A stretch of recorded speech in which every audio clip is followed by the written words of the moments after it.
And when you arrived, where did the train stop? In You know? Birkenau. But before, I remember it stopped a few times. It had to refuel, I'm sure. And when we came into camp, I remember looking out of the little window, and the first compound I saw was men jumping on each other, and little did I know what it was, and they explained they were the homosexuals. And I was too young. At that time, we didn't discuss it as much as nowadays. And that's how I got into this homosexuality. This was behind... That was before we went into Birkenau. We passed, the railroad divides, I think it divides Birkenau with Auschwitz. And we saw this compound, and then we got unloaded in Birkenau. We left Auschwitz in August. I think it was sometimes early August, sometimes early August. So, yeah, I was roughly about 6-7 weeks in Birkenau. And the name of the new camp? It was called Chebinya, and it was a small place. There were maybe 1,000 people altogether, and we were put into different section of the work group, and we had to march out from the camp into this factory area, and we were surrounded then by an SS guard, which were surrounded the whole area, and apparently they were in a position where they could see clearly who is coming into this place or who is leaving. So we were continuously on their watch, and our supervisors were couples. This couple's position was to make sure that you followed the instructions and you worked according to their demands. And we had couples who were actually German homosexuals, and I remember there were 5 of them, and they were from middle-aged men to the youngest must have been in the early 20s, and they were very cruel to us. How did you know they were homosexuals? From their insignia, they had the lilac, is it? Yeah, lilac, pink. It was pink, pink or lilac. But I know it was obvious because I know that some of them selected some young kids to be their lovers or whatever, And I remember us being in the camp. You looked at these few kids, and they looked like little piglets. They were fed so well. And it wasn't by choice, but that was one way of surviving. You knew they were not Jewish? No, that's sure we know they weren't Jews. Why did you think they were there?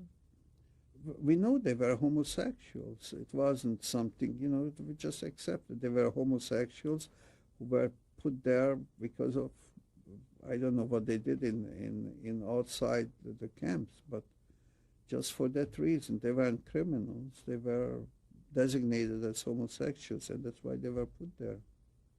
You told me that before you left the Birkenau, you got a number? Yes. Can we see your number? Sure. What is the number? B5901. Do you see it?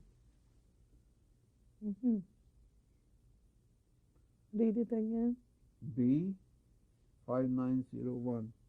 You can see very well written. I mean, very practiced hand did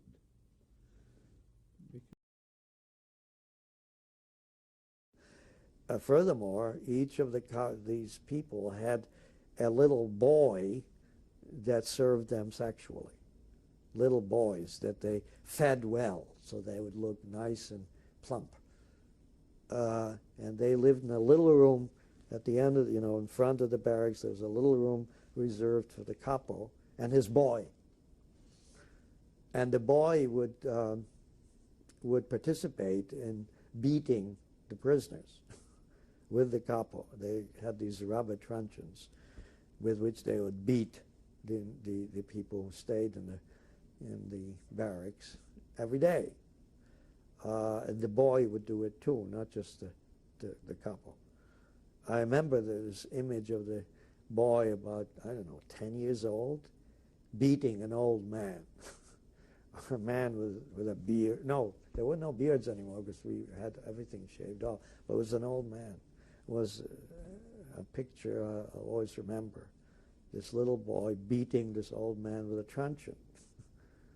And the little boy is services the capo of that particular barrack sexually. Did you witness a lot of beatings? Yes, while I was there, every day, as a matter of fact. You talked about the selections in the morning. Tell me more. The morning, very early in the morning, I think it was 6 o'clock, everyone had to come out of the barracks and line up. And then the SS men would count us to make sure we were all here. No one tried to escape or whatever, or hid anywhere. And were there any homosexual attacks on the Jews? Yes, there was, a lot. We were a lot of children, you know, and they attacked us. First time I ran into this, I had no idea what was going on. They didn't perform anything on me, but they tried a number of times.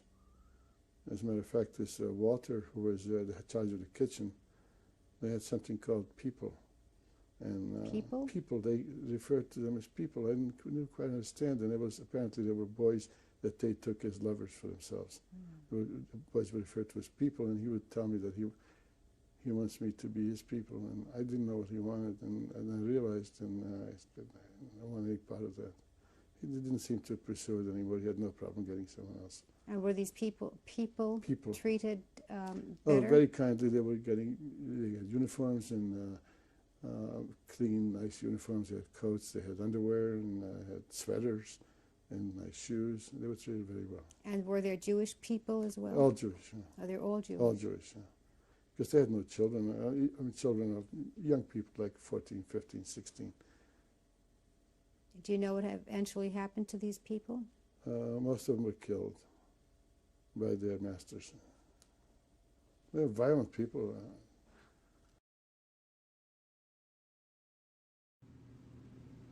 I had a foreman assigned to me. He was called a capo, C-A-P-O. He was a homosexual. He was a murderer. Every day he looked for his prey, and his prey were young boys. And if you did not submit to him, he killed you with a chain or with his arms. He was strong as a lion. And the hatred I had for this man is beyond description. The Russian army was closing in on Auschwitz. Who was in charge of your barrack? Who was in charge? Yes. Another prisoner. Called him a capo, who he was dressed in boots that he probably took away from whatever, you know, and he wanted, because I didn't know, I had no idea what they wanted, what these people wanted. And my younger brother, who was kind of fair looking,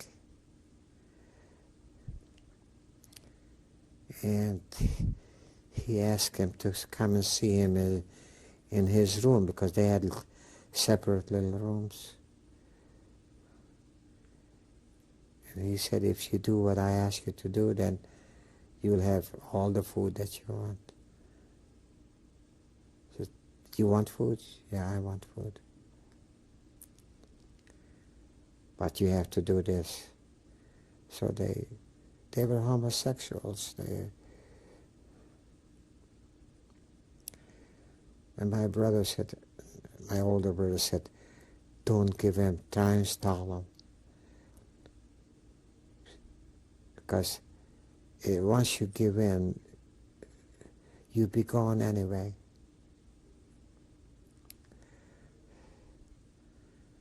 So